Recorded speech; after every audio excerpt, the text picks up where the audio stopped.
Hi, I'm Captain Larry Bell with Texas Fishing Tips, and this is your weekly fishing report. Sundown Bay. All this area back up, and our water levels are starting to level out now. Those stuff that you'd be taking care of that and make sure you keep an eye on that stuff. We talked about that last week as well. But you got little mouths. You got 3 back lake mouths. One goes in here to Long Lake, then you got these other ones that go down a little bit further, go into some of these back lakes there, and all the way down to the point, down to this corner, onto the other access point of Sundown. All this area here on this back shoreline. Even on the backside of the little island that's right here that backs up to the ICW. Redfish, there's been scattered trout that have been up here, but the redfish have been good up and down this area here. With the water levels that have started to drop back out, they've pushed back up into these mouths a little bit. You got shell that's scattered around some of these mouths.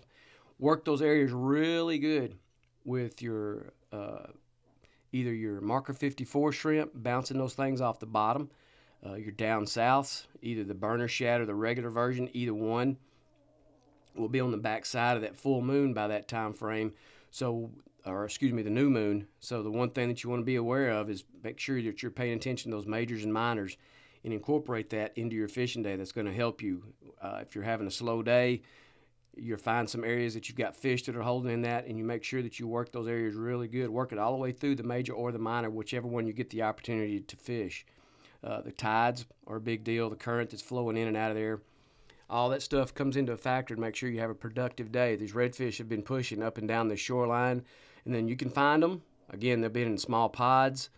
You can find them anywhere from 3 to 15. You may find some big enough to 50 if you can see that. If that water sits up enough for you to where you can see the ripple of them pushing through there. You see the tails that are working.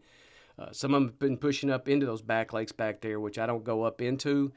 You can get your trolling motor and you can ease back up, and I like to stay on the outside and work the mouth and work down the shoreline. That's where I've been most productive finding my fish. Down in here in Spalding, all the back lake mouths that are all this down in here, I've talked about these many times before. These are great locations for your fish to be holding, especially when your water starts to drop out like it will be doing here or has been doing here the last week or so. All these mouths come into play. Along this shoreline that are close to those mouths are areas that you want to really work on and focus on and working your baits. Deeper water, if you can get back into some of these back lakes, if your boat is skinny enough to run like that, just get on the trolling motor and run back into there and wade some of these areas. Man, there's some great opportunities back in some of these pools that are back there. Lots of great grass. My goodness, the grass is so good back in there. And then when you got the higher water that comes into it, man, it's really nice. You get a nice opportunity to throw your top water baits back in those areas. You can throw a weedless design back up in those areas, and you really have some good opportunities to catch some nice fish back in some of these back lakes. But continue to work all these. Work the shoreline edge, weight all this stuff out here on the front side. It's really good. The amount of bait that's continuing to hold in here, these fish are going to continue to show up, and they're going to continue to be here day in and day out. You just have to pick your opportunities. Again, can't emphasize to you enough about the majors and minors. If you really start paying attention to those and really start to incorporate them into your fishing day, you'll really have some productive days. You'll be consistent at catching your fish instead of hit and miss.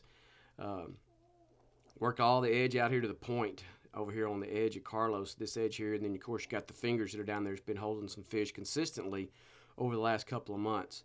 Some days are better than others, but that's fishing in general. But your catching days can be continually be consistent if you pay attention to what those majors and minors doing and what those tides are doing, incoming and outgoing. Swan Lake shoreline, all the way down in here. Work these mouths, work these guts, man. If you haven't paid attention to me, I love working cuts and guts and edges that come off of these back lakes like this into the main body of water. Up and down Swan Lake shoreline, you have multiple opportunities to work areas here. You've got a great hard-packed sand bottom and grass. It's all scattered out here. Again, with the water level starting to drop back out, pay attention to all this stuff, and it's really good. You got some deeper guts and edges that you have an opportunity there. Work those points. Work the edges on that stuff. Look for what your bait's doing. Throw your the down south in the super, the regular, and the burner have all been good. The marker 54 jerk shrimp have been good with our white shrimp migration happening. That's really a good thing to throw right now because those fish are eating that up. And you're catching black drum with it, you're catching a few flounder with it, you're catching redfish with it, catching trout with it, doesn't matter. There's multiple species of fish that are holding in and out of this Swan Lake shoreline area. Now, you can get back in here and get on this back shoreline. Get out of your boat and wade this thing. Pay attention to what your wind is doing, depending on what way it's coming from.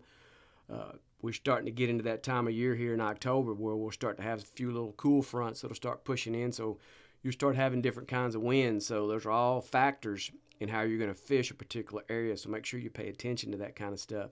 Tides, again, majors and minors, again, all important things that you need to factor into your fishing day. And once you start getting consistent at doing that, again, your catching will become consistent and you won't be just a hit or miss thing. Work this back shoreline. I'm like, man, top waters, double D's back in here has been good. Redfish have been good swimming up and down this back shoreline. You can wade out in the middle of it depending on the depth of how much water we got in here still or not. Again, that's depending on what that tide's doing. Pay attention to all this stuff. It really looks good. It's been good. The bait that's been packed in here has been real solid as far as that goes. So there's lots of good opportunity. Just continue to work whatever baits that you think are your most consistent for you. For me, it's been the down south burners and the topwater baits have been really good. I've been freelining that jerk shrimp from Marker 54 and had pretty good success with that with trout and redfish. But the burner shads have been probably the most consistent. Right behind that's going to be the topwater bait. Because like I say, I use it for a searcher bait more than anything else. If they take it, great. If not, then I'm seeing where fish are kind of holding, and that's where we start to attack them with those burner shad all back in here in Swan Lake. Thanks for watching. I'm Captain Larry Bell.